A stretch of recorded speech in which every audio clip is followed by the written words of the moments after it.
이 들어오면 배는 저절로 떠오른다라는 고사성어 수도 거성과 일맥상통하는 말인데요. 현재 미국 연준이 다시 유동성이라는 거대한 물길을 열고 있습니다.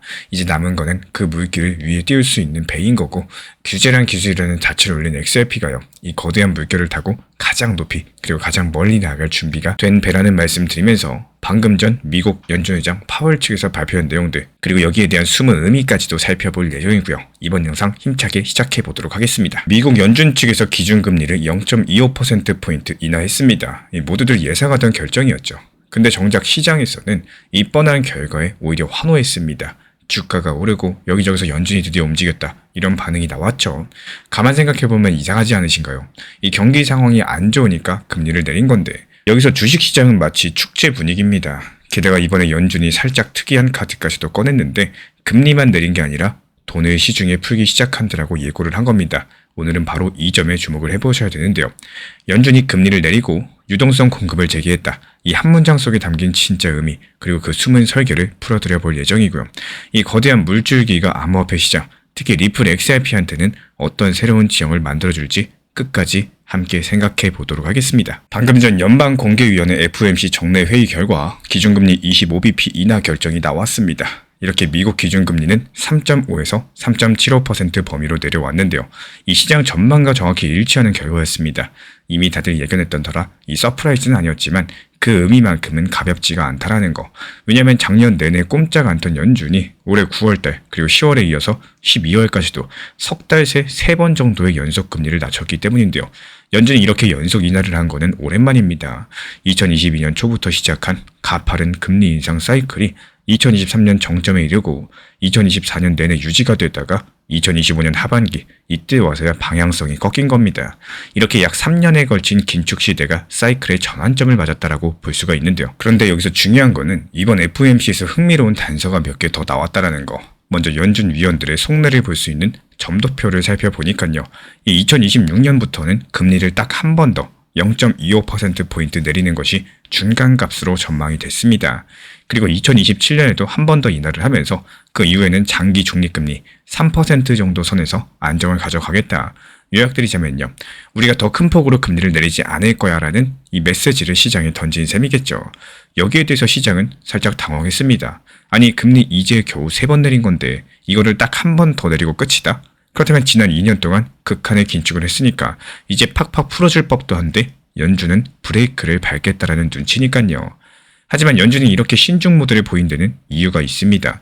바로 인플레이션 눈높이를 확실히 낮춰두려는 건데요. 지금 미국의 물가 상승률 3% 안팎까지 내려왔지만요, 아직 2% 목표치에는 미치지 못했습니다. 연준이 우리 성과 좀 보세요, 물가 잡혀가고 있으니까 이번에 금리 인하한다, 이렇게 하고 있으면서도 그 속으로는 그래도 이게 확실히 잡을 때까지는 과도한 희망은 갖지 마라, 이렇게 손짓을 하고 있다는 거. 일종의 매파적인 금리 인하 연출이라고나 할 수 있을까요? 게다가 결정 직후에 나온 표결 내용을 보면은 더 재밌는 대목이 있습니다. 무려 3명이 반대표를 던졌다는 거. 2019년 이후에 가장 큰 규모의 반대표라고 하니까요. 근데 그 구성이 또 독특합니다. 또 2명은 금리 인하에 반대, 그리고 동결 유지를 주장하고 있고, 또 1명은 0.25% 내린 걸로는 부족하다, 한 번에 0.5%포인트 대폭 인하하자, 이런 식으로 완전히 엇갈린 의견들이었다는 거. 이런 얘기인즉슨 현재 미국 연준 내부에서도 지금 현재 시점 경제 해석 자체가 제각각이라는 의미입니다. 누군가는 아직 괜찮으니까 너무 빨리 안 내려도 된다, 이렇게 보고 있고, 또 누군가는 지금 큰일 났다, 확 눌러줘야 된다, 이렇게 보고 있다는 거. 그만큼 현재 미국 경제가 어디로 가고 있는지 불확실하다라는 증거겠죠. 이 파월 의장도 여기에 대해서 기자들의 질문에 약간 신중한 태도를 보였습니다. 이번 결정에 반대도 많네요, 이런 뉘앙스의 질문이 있었는데, 여기에서 파월 의장은 의견 차이는 있겠지만 이 모두 물가가 높다라는 점과 고용이 약하다는 점은 인식이 같다라면서 이 단지 위험을 어떻게 저울질하느냐의 차이일 뿐이라고 답변을 했습니다. 이 실제로 파월 의장의 말대로 지금 상황은 물가는 여전히 목표보다 높고요, 경기는 서서히 식어가는 중이 맞습니다. 이 두 가지 목표, 물가 안정과 고용 최대화라는 이런 갈등을 빚는 지점이 있기 때문에 이 연준 위원들마다 강조하는 바가 다르다라는 거죠. 그리고 무엇보다 파월 의장의 입에서 나온 한마디 한마디를 살펴볼 필요가 있는데요. 이번 회견에서 파월은 상당히 직설적인 발언들을 남겼습니다. 이제 현재 시점에서 우리는 누구도 추가 금리 인상을 예상하지 않는다라면서 딱 잘라 말을 했다라는 거. 이 작년까지만 하더라도 필요할 때마다 더 올릴 수도 있다라는 여지를 남겨두고 있었는데 이번에는 아예 못을 박았습니다. 금리 인상 카드는 끝났다라는 선언이나 다름이 없겠죠. 그리고 또 재미있는 부분은 파월이 갑자기 또 관세 이야기를 꺼냈어요. 관세만 처리하면 인플레이션 2%에 맞출 수 있다라고 언급을 남겼습니다. 이 말인즉슨 현재 물가 상승의 상당 부분이 미중 무역 분쟁 때 부과된 높은 관세 때문에 발생한 수입 물가 상승분이라는 겁니다. 쉽게 말씀드려서 통화 정책으로 어쩔 수 없는 부분이 남아있다는 거고, 이런 이유에서인지 파월은요, 현재 데이터들은 우리의 전망이 대체로 유지될 것임을 시사한다라고 언급을 남겼고, 이 경기나 물가가 우리가 생각한 대로 흘러갈 것 같다. 이 특별히 정책을 다시 바꿀 변수가 아직까지 눈에 안 띈다. 이런 뜻으로 읽어볼 필요가 있겠죠. 이 결국에 파월 의장은요, 금리 수준도 이제 경제를 짓누를 정도에서 벗어나서 거의 중립 수준에 왔다라고 평가하면서 당분간은 기다려보기에 좋은 위치라고 언급을 남겼습니다. 요약드리자면 우리는 이제 금리 많이 내려서 자극할 생각도 다시 올릴 생각도 없다. 일단 지켜보자라는 겁니다. 그렇다면 이런 파월 의장의 발언 뒤에 어떤 의미가 숨어 있을까요? 이 파월은 현재 연준이 처한 상황을 상당히 잘 알고 있습니다. 안 그래도 실업률이 4% 중반대로 올라갔는데 자칫 여기서 더 쪼이면은 본격적인 실업 대란이 올 수가 있다라는 거. 반대로 또 너무 확 풀어버리면요, 지난 2년 동안 피땀 흘려가지고 잡아왔던 인플레이션이 다시 튈 수 있는 위험이 도사리고 있습니다. 이 게다가 트럼프 대통령 기준으로 노골적으로 연준에 금리를 더 팍팍 내려라, 이렇게 압박을 넣는 입장이죠. 이런 것들이 파월 입장에서는 과잉 완화도, 과잉 긴축도 피해야 되는 줄타기를 하는 셈이라는 거.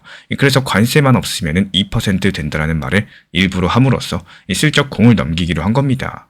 물가 좀 더 잡으려면 통화 정책보다 정부 정책이 할 일이 남았다라는 메시지니까요. 여기까지 보면 미국 연준이 일단 한 발 빼면서 눈치를 보는 상황이라는 것들을 알 수가 있습니다. 근데 이야기는 여기서 끝나지 않는다라는 거.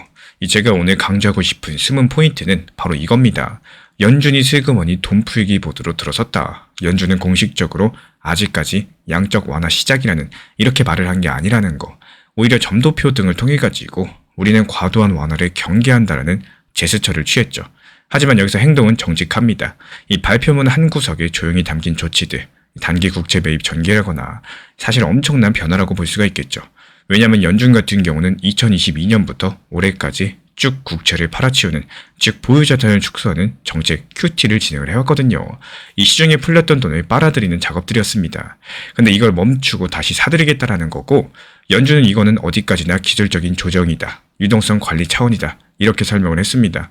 맞는 말이겠죠.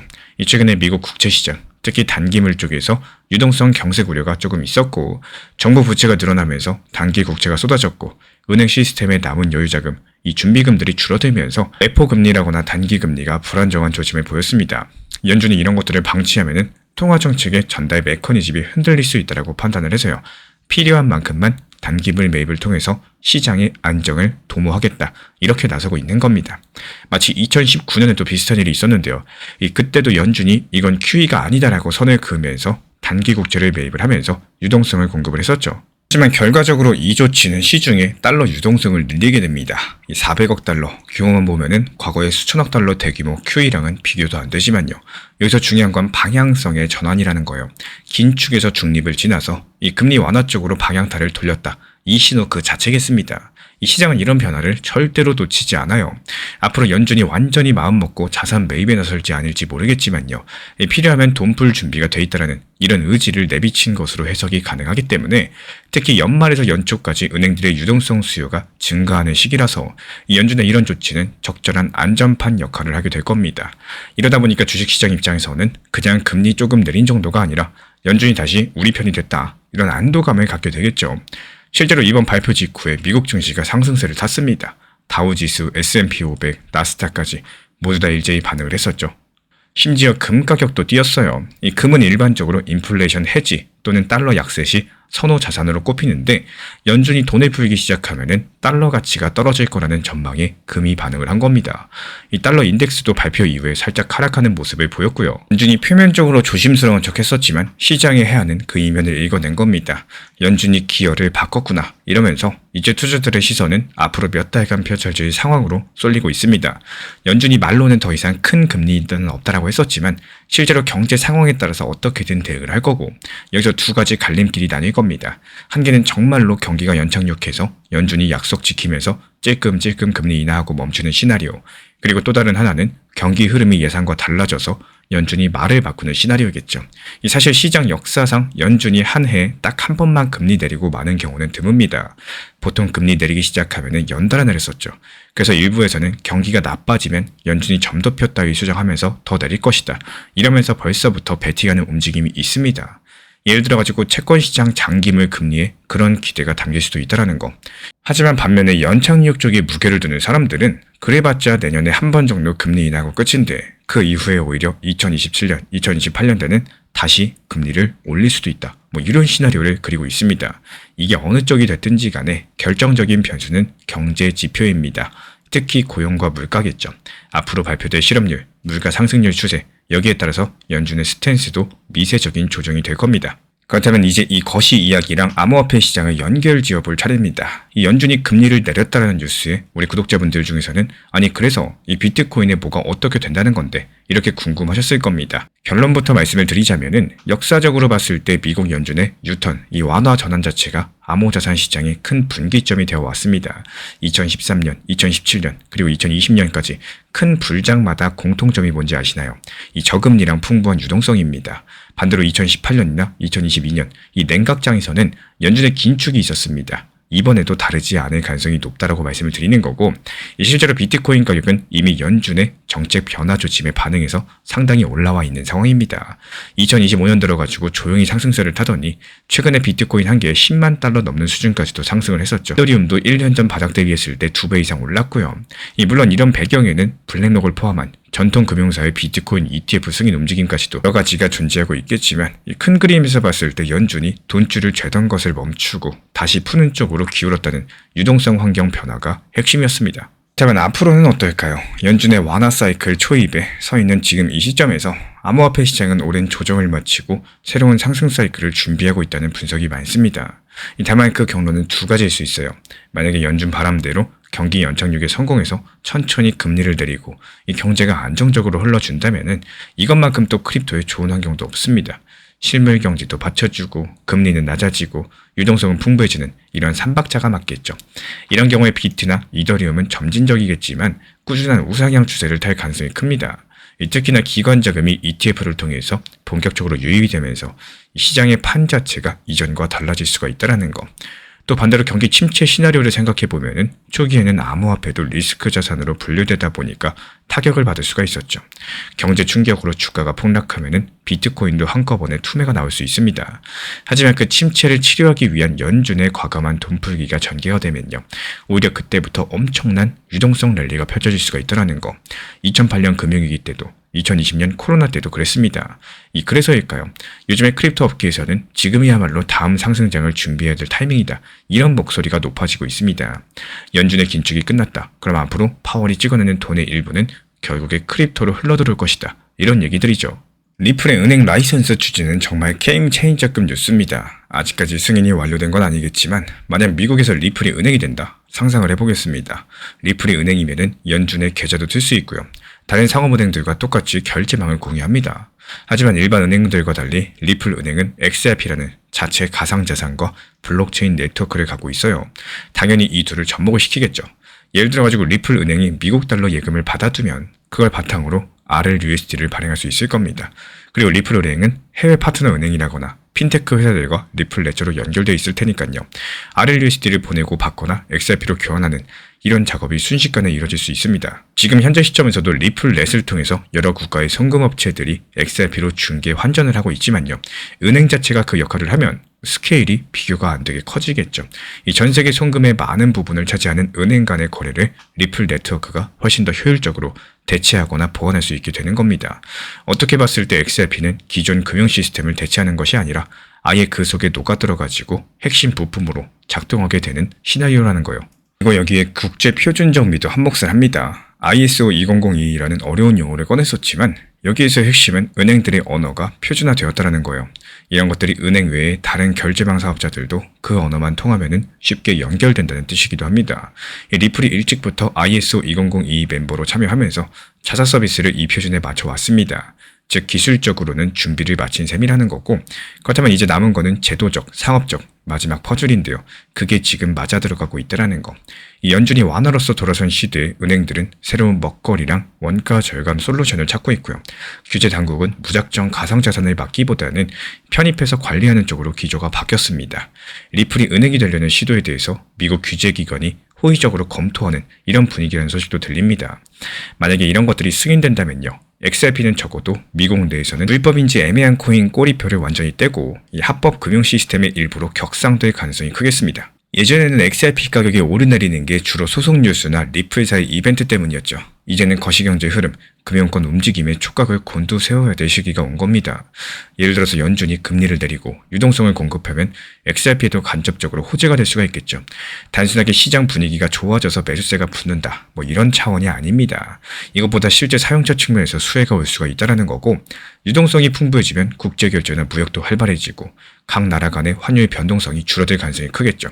기업들은 환 리스크라거나 송금 지연을 더 싫어하게 되고 더 빠르고 안정적인 결제망을 원하게 됩니다. XRP가 만약에 그런 역할을 톡톡히 해낸다면은 기업과 금융기관의 실제 사용을 늘릴 수가 있다는 거.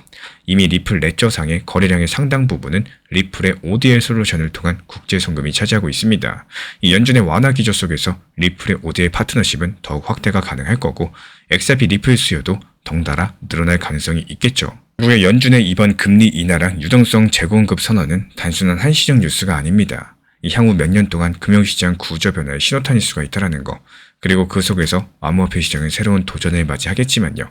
기민하게 대응한다면 기회를 잡으실 수가 있을 겁니다.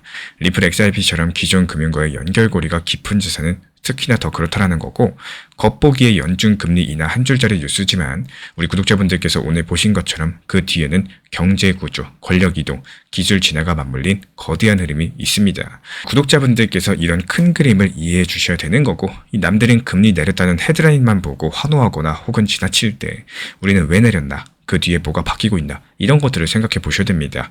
그래야지 남들보다 한 발 앞서서 다음 흐름을 탈 수가 있다는 거. 지금 같은 전환기에는 원칙이 있는 유연함이 중요합니다. 연준이 다시 돈을 풀기 시작했다고 해서 무턱대고 올인하는 것도 경솔하고요. 그렇다고 겁먹고 시장을 떠나 있는 것도 바람직하지 않습니다. 이 공포랑 탐욕 사이에서 균형을 잡는 거, 그리고 그런 구조를 이해한 토대 위에서 판단하는 거, 이게 바로 생존과 성공의 키워드겠죠. 우리 구독자분들께서 오늘 영상으로 지금 세상이 어떻게 돌아가고 있는지 이 큰 흐름들 잡으셨길 바라고요. 지금 시장이 좋지 않다는 사실보다는 이 시간을 어떻게 준비하느냐가 결국에 불장이 왔을 때 결과를 결정짓는다는 말을 드리고 싶습니다. 이 많은 분들이 시장이 잠시 흔들릴 때마다 이제 끝난 거 아닌가, 앞으로 1년 동안 정도는 답이 없겠구나, 이런 생각부터 하게 되시는데, 사실 시장은요, 우리가 생각하는 것처럼 한 방향으로만 움직이지 않고 늘 준비된 사람에게는 기회가 될 수 있는 이런 구간들을 만들어주고 있습니다. 그때 내가 내 수익 구간을 위해서 어떤 준비를 해왔는지, 여기에 따라서 그 순간의 가치가 완전히 달라지게 된다는 거. 이 불장은 미리 이제부터 오릅니다. 이렇게 예고하고 찾아오는 게 아니라 길게 몇 달씩 천천히 열어주는 것도 아니라서 이 대부분은 살까 말까 망설이시고 이미 오른 것 같은데 고민하는 그 찰나에 방향성이 이미 정해져 버리고 결국에 손을 뻗었을 때는 고점에 들어가 있는 경우가 너무나도 많습니다. 그래서 이럴 때일수록 중요한 거는 시장이 안 좋다는 이유로 거리를 두고 피하려고만 하시기보다는요. 오히려 이 시간을 하나의 훈련 구간, 준비 기간이라고 생각하고 받아들일 수 있어야 된다는 점인데요. 이때 만들어 놓은 기준과 원칙, 그리고 감정 조절 능력이 나중에 큰 흐름이 왔을 때 나를 지켜주는 가장 강력한 무기가 되어줄 겁니다. 이 결국에 시장이 쉬운 구간에서가 아니라 남들이 다 고개를 돌리고 외면하는 이런 시기에 얼마나 침착하게 나 자신을 다스리고 나만의 방향을 어떻게 준비하느냐, 이게 바로 같은 불장을 맞이하더라도 전혀 다른 결과를 만들어 줄 겁니다. 이 결국에 살아남는 건요, 좋은 시장을 기다리는 사람이 아니라 나쁜 시장을 견디면서 준비한 사람이겠죠. 오늘 영상 도움되셨다면 이런 흐름들 실제로 매수 매도에 적용하는 데 필요한 실전용 기준표도 함께 받아보시는 걸 추천드립니다. 영상에서 설명드린 내용은 방향성이고 제가 정리한 기준표는 그 방향 안에서 실제로 움직이는 지점을 알려주는 이런 지침서 같은 역할을 해줄 거예요. 현재 보이는 번호로 편하게 신청해 주시면 되고요. 혼자 보시는 것보다 훨씬 더 안정적으로 시장을 바라보게 되실 겁니다.